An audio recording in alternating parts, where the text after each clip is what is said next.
Hello, guys. Well, we'll make a start on this now. I think most people have arrived that are going to arrive. So, good morning to those of you on the West Coast. Good afternoon to those of you joining us from the East Coast, and good evening to anyone joining us from Europe or stations further east. Thank you for joining this, the sixth of our regular series of short courses on pumping topics. This one will last about 35-40 minutes, allowing us the time for a Q&A session after the presentation.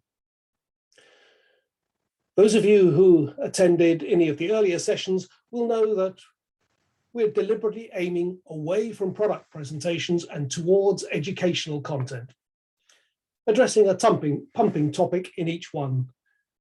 We believe this is very important in the new world order of many engineers working from home, making in-workplace training that much more difficult.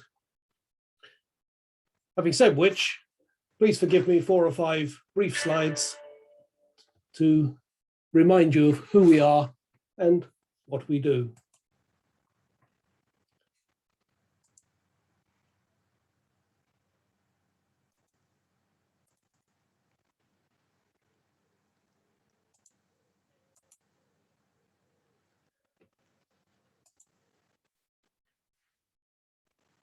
So here we are Ruhrpumpen. We are now one of the big boys in the pumping industry with over 70 years of experience, 70,000 pumps installed worldwide, and manufacturing facilities in 10 countries and 6 continents. 1, 2, 3, 4, 5, 6 continents.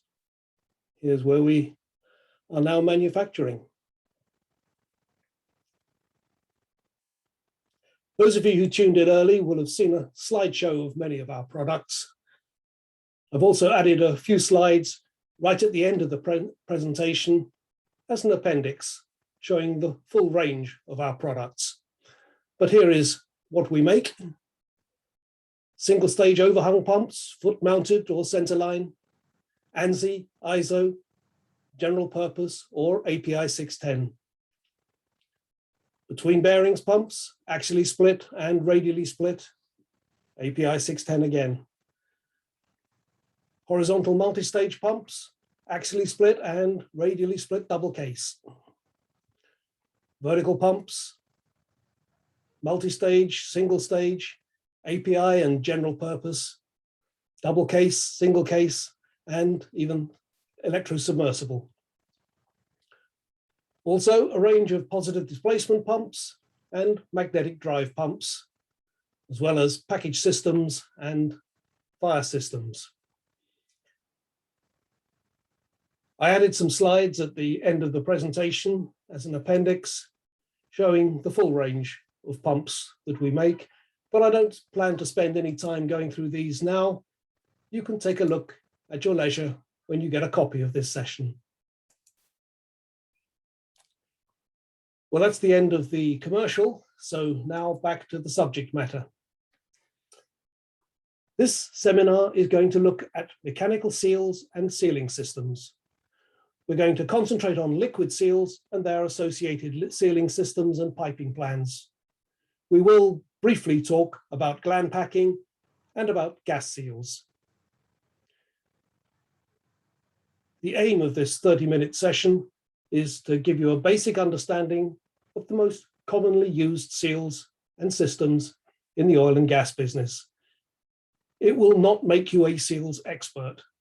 I'm not one of those myself. My friends who are mechanical seals guys tell me that I know just enough to make me dangerous. But it will give you an overview of what we commonly see. We'll be holding a Q&A session at the end. Of course, the very nature of a Zoom format makes a fully interactive Q&A impossible, but we'll do the best we can. It won't be fully interactive. So please use the Q&A function at the bottom of your screen to ask any questions or make any comments. I'll address those that I can live at the end of the session, and the rest we'll address by mail in the coming days. We are recording this session and will make it available to all attendees as a YouTube link, as well as by emailing you a PDF version of the slideshow. So to make a start, this is what we're trying to achieve. We're sealing the gap. We are trying to seal the gap between the pump casing and the rotating shaft. Now we can achieve this either by means of gland packing or with a mechanical seal, of which there are many variations.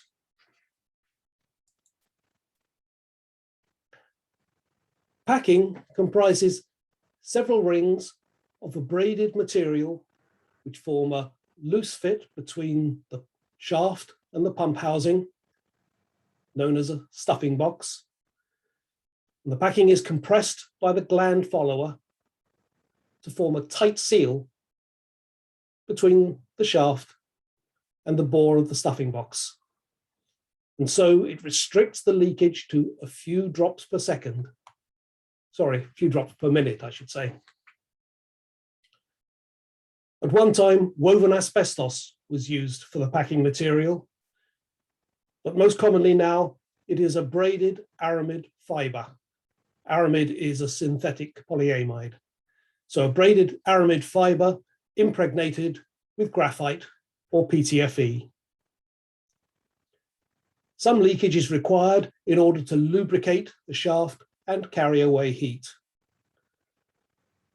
The higher the pressure in the pump, the more rings of packing you will need. 5 is typical. It's common to install a lantern ring midway in the packing, as not shown here, and to have a flush from the discharge to that lantern ring. Here is what packing material looks like: square section, braided synthetic polyamide or aramid fiber. Here is a lantern ring, and you can see the packing rings here. So there will be a piping from the discharge to this lantern ring.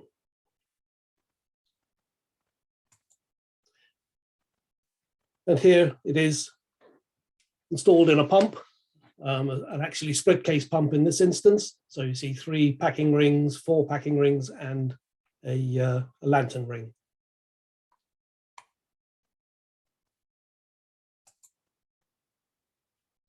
Obviously, it can only be used for sealing non-hazardous fluids such as water, but it's very much a controlled leakage device. It needs frequent maintenance to monitor the leakage and to tighten the gland follower.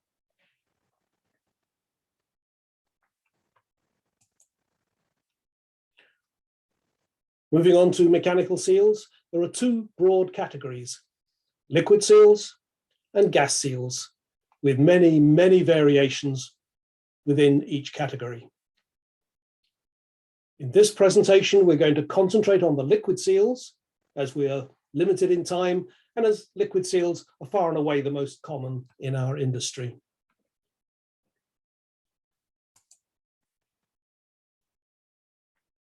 Here we see the components of a basic mechanical seal. The seal plate or gland, which is bolted to the casing of the pump here, and also contains the connection for a seal flush, such as a Plan 11. It holds the stationary face, which is an optically flat disc, usually made of either carbon, silicon carbide, or tungsten carbide. The rotating face, again, an optically flat disc, driven by and connected to the sleeve, the shaft sleeve here. And it's usually made of a very hard material such as silicon carbide or tungsten carbide. The sleeve and the drive collar to ensure that the sleeve and the rotating face spin with the shaft. Next, we have springs. Most commonly, we would have multiple small springs installed within the gland plate and pushing on the stationary face. Alternatively, we can have a single sleeve, as shown in this photograph here, a single large spring, which is part of the rotating face, and it would be installed in this area here.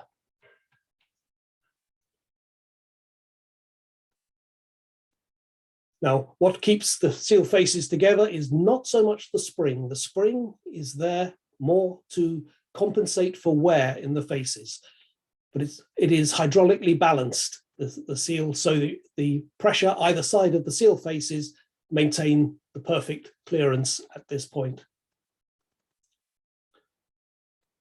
The final element of the mechanical seal would be the O-rings and gaskets, several O-rings at various places, and a flat gasket here between the seal flange and the pump casing.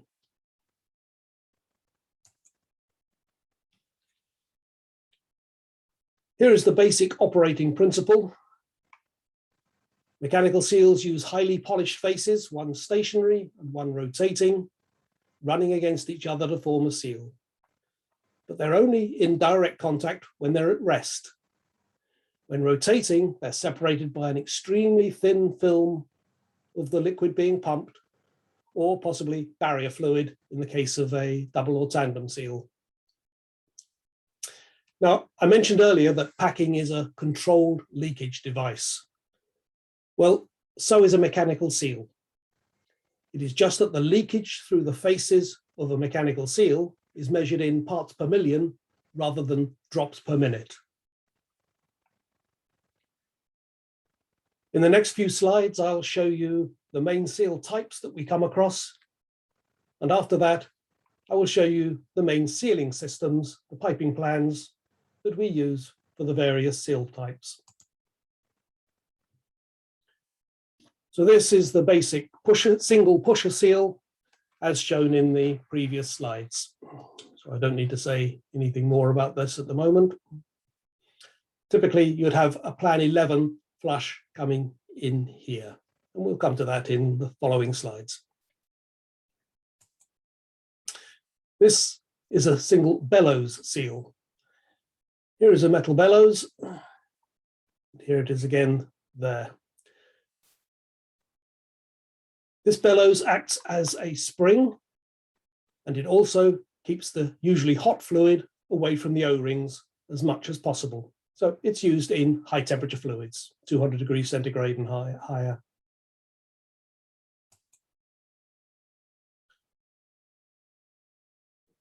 This is a dual seal in tandem arrangement, both seals facing in the same direction. It can be used in pressurized or unpressurized configurations, hence the nomenclature dual pressurized with, for example, a plan 53, or dual unpressurized with a plan 52. We'll talk more about this in a few slides' time. So this is the tandem inline configuration, both facing inwards. This is the same seal in back-to-back configuration. It's often called a double seal, one facing inwards, one facing outwards. This configuration is always used with an external pressurized flush, for example, a plan 53. So the external flush comes in through this port here and lubricates and cools the inboard and the outboard faces.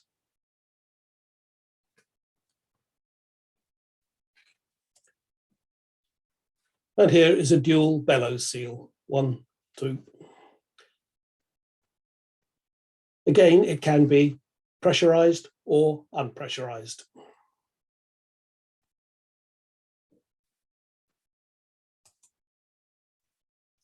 The final seal type I will cover today is the dry running gas seal. It's frequently used as a secondary seal on a pump that is fitted with a single liquid seal.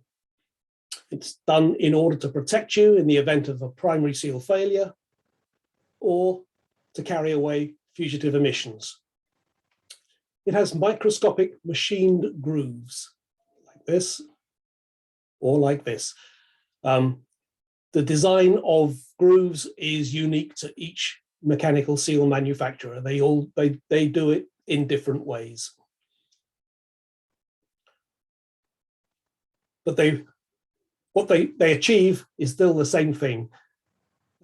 They act as a scoop to scoop the air in and compress it, thus lifting the faces away from each other by a few microns. Normally they're running on air. If the inboard liquid seal fails, then they act like a liquid seal to keep the fluid inside the pump until such time as you can safely shut the pump down. Sometimes a nitrogen flush is applied to the space between the seals. That's a Plan 72, we'll cover it later. And this is to carry away fugitive emissions that have passed the inboard seal.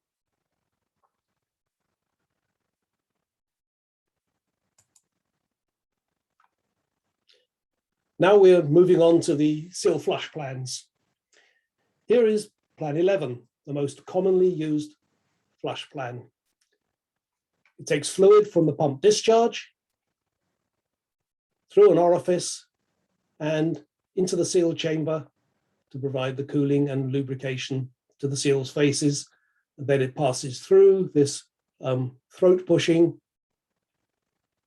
back into the pump.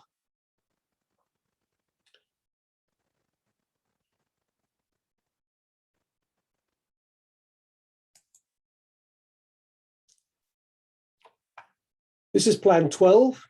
It's not particularly common, largely because it's not easy to maintain.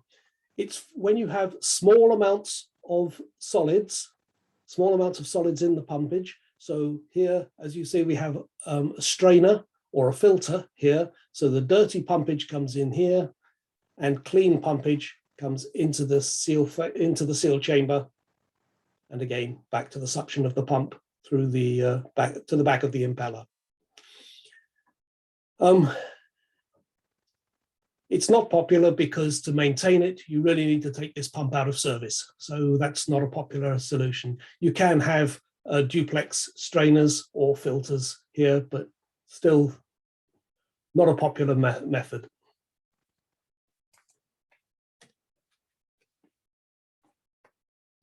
This is API Plan 13. This is the reverse of Plan 11. The flow this time is from the seal chamber through the orifice and back to suction. It's used on vertical pumps where the seal chamber is at discharge pressure, or on horizontal pumps in very high suction pressure applications when we make modifications to the pump design which raise the pressure behind the impeller to discharge pressure instead of suction pressure as it normally is. So high pressure here, suction pressure there, and the flow is in this direction.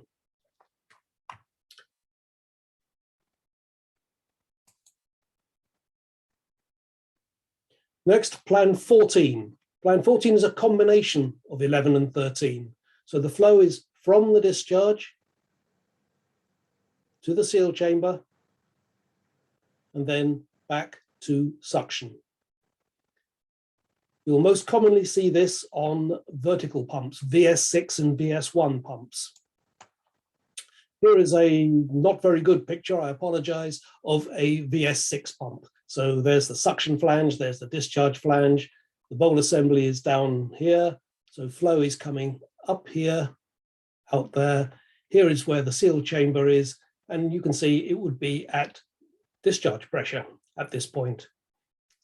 So it sees discharge pressure, which is broken down by this Plan 13 piping to suction pressure plus 25%, more or less. Now, occasionally, this will not provide sufficient vapor pressure margin, and so we add a plan 11. Now 11 plus 13 might not be arithmetically 14, but 11 plus 13 in mechanical seal piping plans, 11 plus 13 equals 14.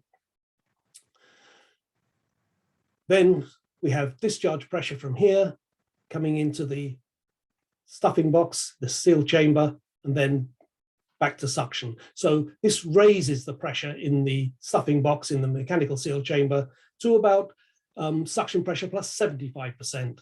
Now this will definitely give you sufficient vapor pressure margin or pressure margin over the vapor pressure of the fluid so that you won't get vaporization between the faces.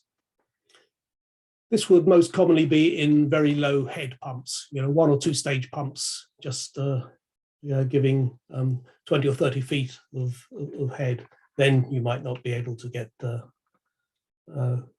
sufficient margin with just a plan 13.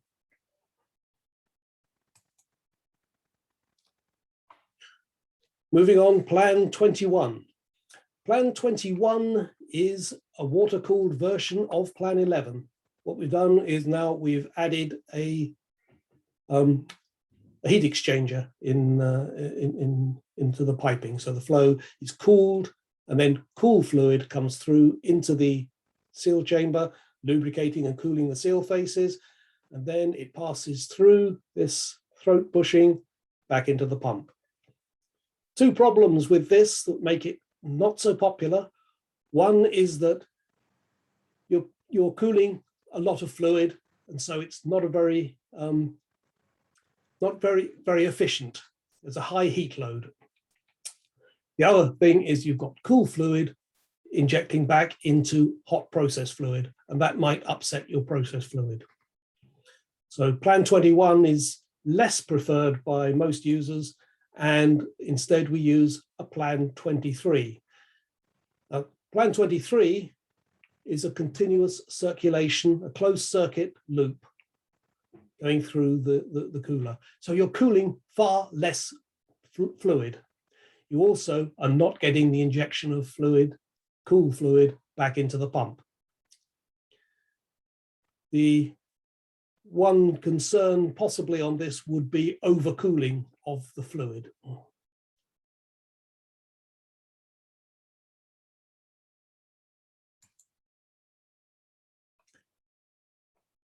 Plan 31, again for dirty pumpage, if there's suspended solids in the fluid, better than a plan 12, which had a strainer. In this instance, the flow with solids enters the cyclone separator, dirty product comes out the bottom and back to suction, clean fluid enters the mechanical seal chamber, lubricates and cools, and is re-injected back into the pump. There are some constraints on the use of plan 31. I won't go into them in detail. I'll leave that to you to read at your leisure when you get your copy of this presentation. But basically, the viscosity has to be less than 20 centistokes. The particle size must be greater than a micron, and the maximum volume of solids should be less than 10%. The particles must be heavier than the liquid.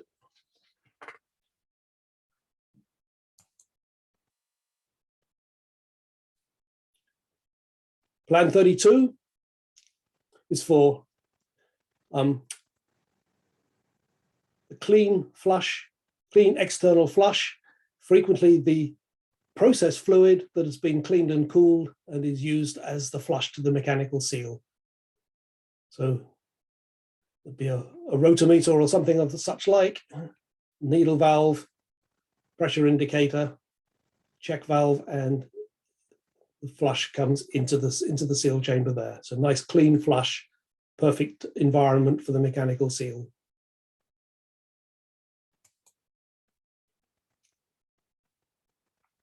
Plan 41 is fundamentally plan 31 with the addition of a cooler, a heat exchanger.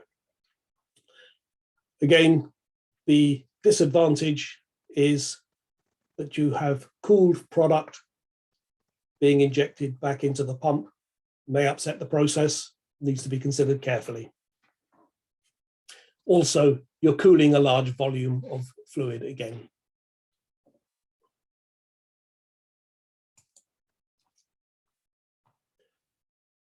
Now on to flushes for double and tandem seals. First, the Plan 52, which is used on a tandem dual unpressurized seal. Now here you probably have a Plan 11 on the inboard seal. The Plan 52 provides a flush to the outboard seal, which will sweep away any leakage past the inboard seal.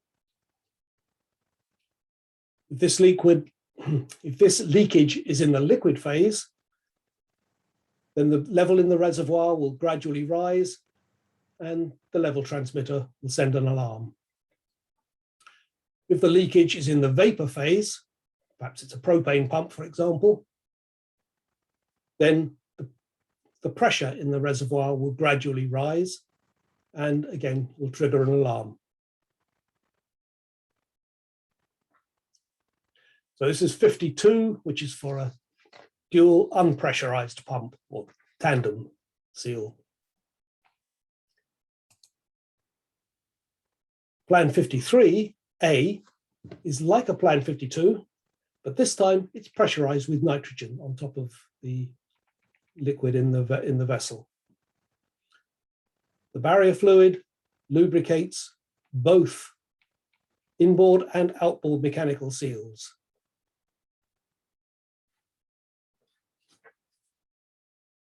Any leakage will be into the pump or out to atmosphere. So the barrier fluid must be compatible with the process fluid and it must be non-hazardous. Seal leakage will generate a low level alarm as you're obviously leaking into the pump or out to atmosphere. Now at higher pressures, 300 psi, 250 degrees Fahrenheit, there's a risk that the nitrogen will dissolve in the fluid, in the barrier fluid. And this might bubble out in low pressure areas like between the mechanical seal faces and cause damage. So if we are in this region of 300 psi, 250 F, then we switch to a bladder accumulator. This is a Plan 53B. So fundamentally the same as a 53A, but instead of the reservoir, we have a bladder accumulator. This keeps the nitrogen above the bladder and the reservoir fluid below the bladder. There's no risk of it dissolving. It's not in direct contact. We will probably use a cooler, an external cooler for this type, rather than with the 52 and the 53A, we probably have a cooling coil in here. Going back on this, I should have mentioned it before, as you're recirculating fluid continuously, you will build up temperature. And so the cooling coil is to take away that pressure, that temperature. Same here, only in the 53B, but we're using an external cooler for that.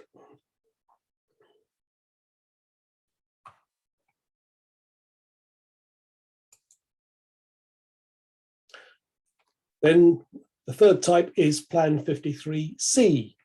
This substitutes a piston accumulator for the bladder type accumulator of a 53B.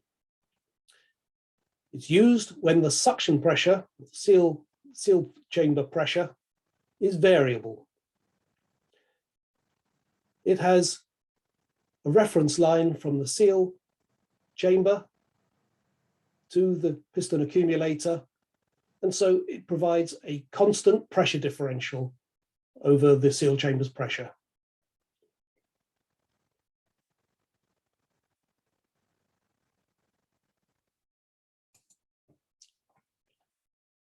Plan 54 is a pumped system. We have an external unit with a pump, and this would provide pumpage to the mechanical seals. The real advantage of this is if you have several pumps. Imagine you have 4 between bearings pumps, each with a double seal on it. That's 8 sealing systems, 8 Plan 53Bs, for example. Instead, you could have 1 pumped system for all 4 pumps. That would be its advantage. It would be a cost advantage there.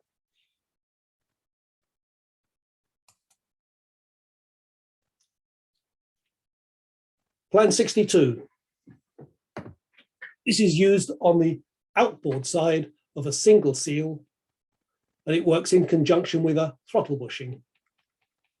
Throttle bushing installed outboard the main seal.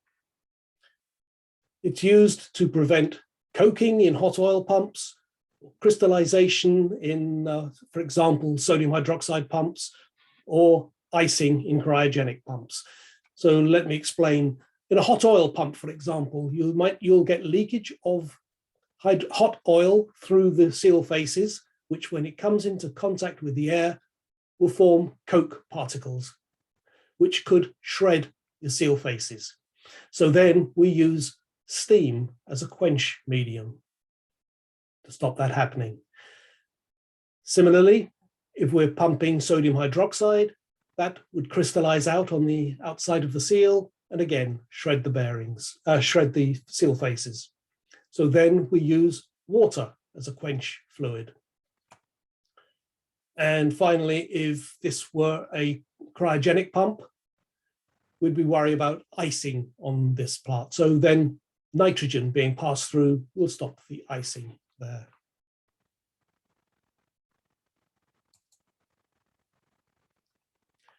Plan 72 is used with a dry running gas backup seal. So here's the dry running gas backup seal. Here's the primary liquid seal. It flushes the space between the primary and the backup seal. So it reduces the fugitive emissions and prevents icing. It's usually used together with a Plan 75 or Plan 76 to detect primary seal leakage. So here's a Plan 75. It detects leakage in the liquid phase. So any leakage through there, if the seal fails, you get liquid entering this level transmitter, entering this tank and triggering the level indicator alarm. And similarly, if it's a Plan 76, if the leakage past this seal is in the vapor phase, so it will trigger a pressure indicator on its way to the vapor collection system.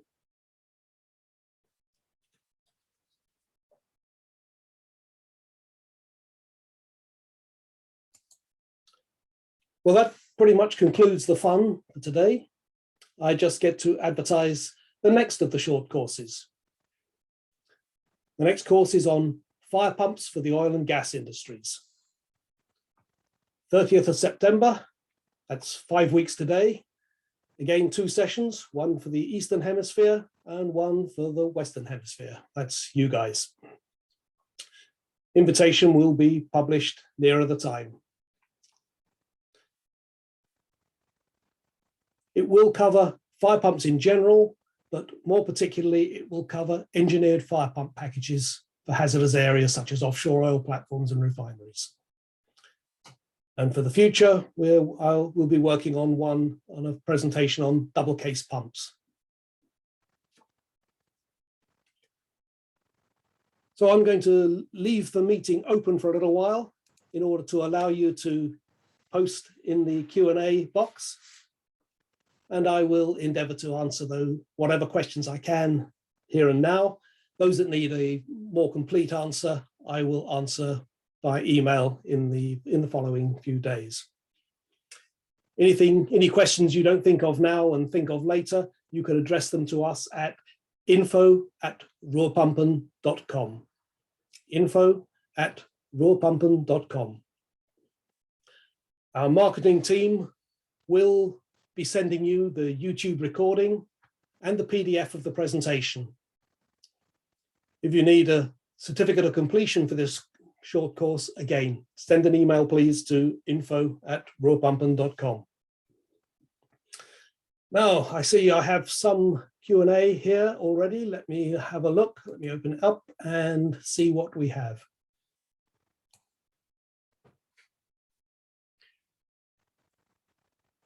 Aliriza Faroki says, do water and wastewater pump industries use the same type of mechanical sealing system? Yes, fundamentally, yes. Although most commonly, I mean, they will be using seals with plan 11 and perhaps plan 31 because of solids. Lorenzo Pozos says, in plan 21 and 23, normally the exchanger is selected by the mechanical seal manufacturer. However, we don't know the temperature that we have in the stuffing box. Do you have any program to calculate temperatures in the stuffing box? The mechanical seal suppliers do know that. I mean, it is going to be the pumping temperature, the pump, that is in the pump. It'll be cooler after it comes out of the cooler, but yeah, the seal suppliers take that into account. Vimal Engineer says, do you have a cheat sheet, a quick reference sheet for all of these seal plans? Well, you could print out the slides that I've done today, but I'll tell you a better way. It's to phone up your local FlowServe rep and ask them for their pocket guide. They have a lovely little pocket-sized guide that you can see all the seal types and seal flushing plans. I used to have a couple of them, but I've lost them since I've been retired. Graham Lay has said, explain the function of the lantern ring, please. Okay, if you don't have a lantern ring, you're compressing the packing rings into place. They can deform. You can also over tighten them, so the ones outboard are really tight and the ones inboard are relatively loose, and you can stop the flow going through the packing container properly, through the stuffing box properly, and you won't get the lubrication and you won't get the cooling. So by having the lantern ring, especially if you have a flush from the discharge of the pump into that lantern ring, it evens out the flow and ensures that you do get cooling and lubrication. Chris Cackler says, I saw that the PowerPoint would be available. Will a recording of this also be available? Yes, we would send you a link to a YouTube video of this.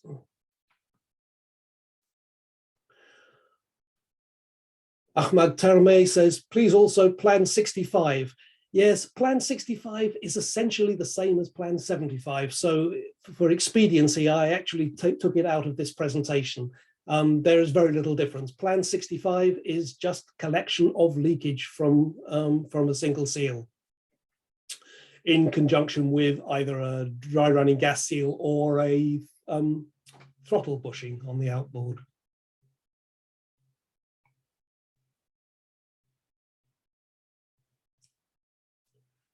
Mohammed Rahman has said, is it possible to do a live presentation on disassembly of a mechanical seal which is installed on a pump? Well, I think, as I said, I am not a mechanical seal expert. We are not mechanical seal experts. I know just enough about mechanical seals to be dangerous. This sort of presentation that you're asking for is available, not by pump vendors though, like us. If you contact one of the mechanical seal people, AES Seals, John Crane, FlowServe, Eagle Bergman, they will have the capability of doing disassembly of a mechanical seal. And of course, it's different for every mechanical seal. So a single seal as opposed to a tandem seal and so on.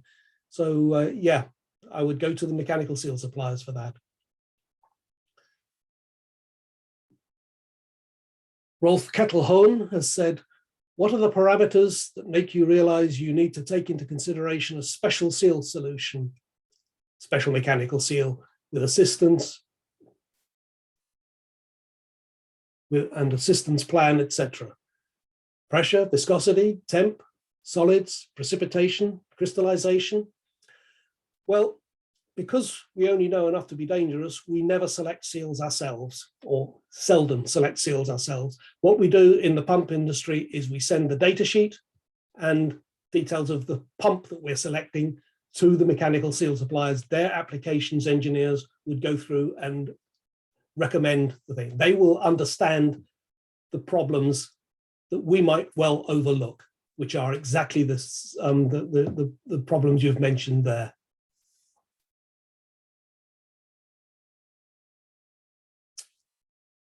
Plan 11, what should the suction strainer minimum size mesh so as to avoid seal damage?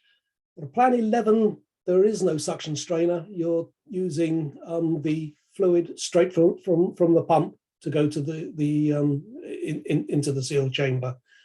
Plan 12 will have a strainer.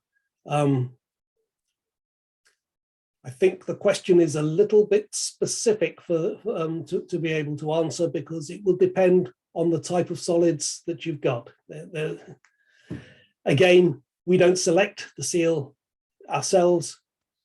We would give it to the seal mechanical seal people to choose and advise. What applications? This is from Chris Cackler. What applications would you need a double bellows seal for? A hot pump in potentially hazardous application where you can't risk leakage, so then you'd need a double seal. And if it's in hot service above 200 C, then yes, you'll need a bellows seal for that.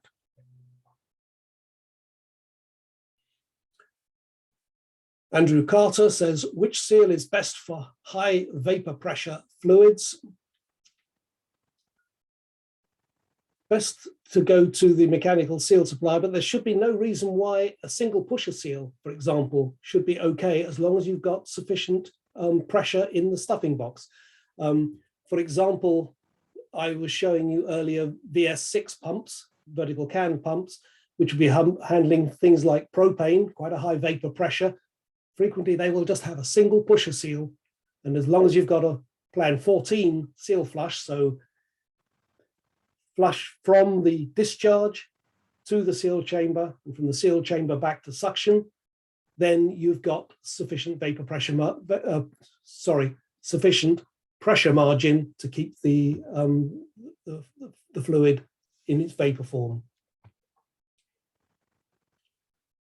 Mohammed Rahman says, how often the packing needs to be replaced? How long is a piece of string? Who knows? It will depend. No easy answer, I'm sorry. Camilo S. Ernesto, are you planning to include a presentation for seal gas systems? Not at the moment. They are more complicated, and I don't pretend to know as much about gas seals as I do even about liquid seals. So I'm not planning on doing one at present. It would possibly be a good idea to attend a presentation by a mechanical seal vendor, which I'm sure they probably do from time to time.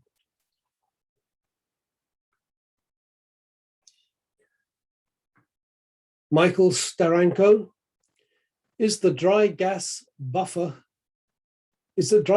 seal buffer absorbed into the process fluid and or vented, drained? The dry gas seal plans.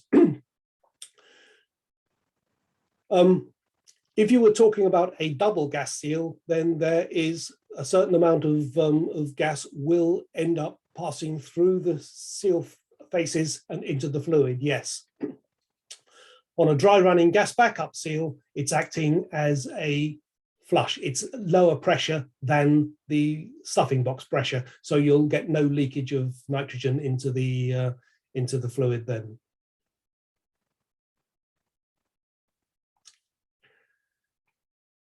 Robson Gonsalves says, congratulations for the explanation. Can you comment on plan 1, please? Yes, I didn't consider plan 1 because it's almost never used in an API type of application. It is no piping at all. It is an internal passage. Excuse me. It is an internal fluid path within the pump. So it's used on non-API pumps. It's used on small water pumps, perhaps. I didn't also mention plan 2, which is, again, no piping. This can be used on an API pump. It requires a cooling jacket around the stuffing box. Now, I don't think there are any API pump manufacturers anymore who use cooling jackets in their stuffing boxes. So it's one that has disappeared pretty much.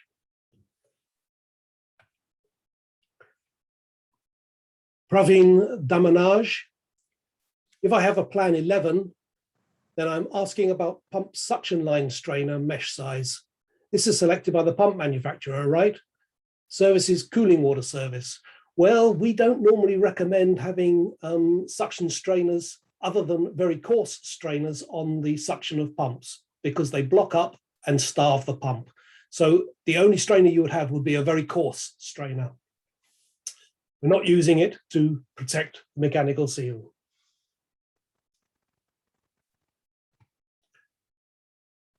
Luciano Rios says, where can we check the flow rates and pressure conditions required for fluid seal, gas or liquid?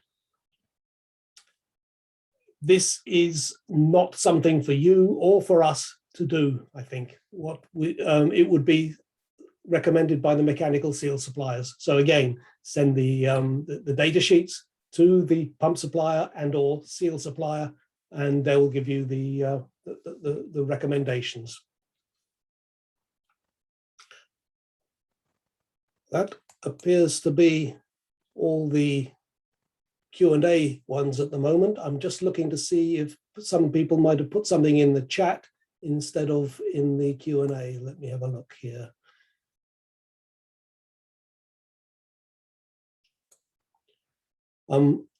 Kyle Sefton has said, Chesterton has lovely posters for seal piping plans as well. Well, you may have noticed that I was stealing Chesterton's schematics of the seal piping plans. I did give credit in each one. So yes, you're right, they do.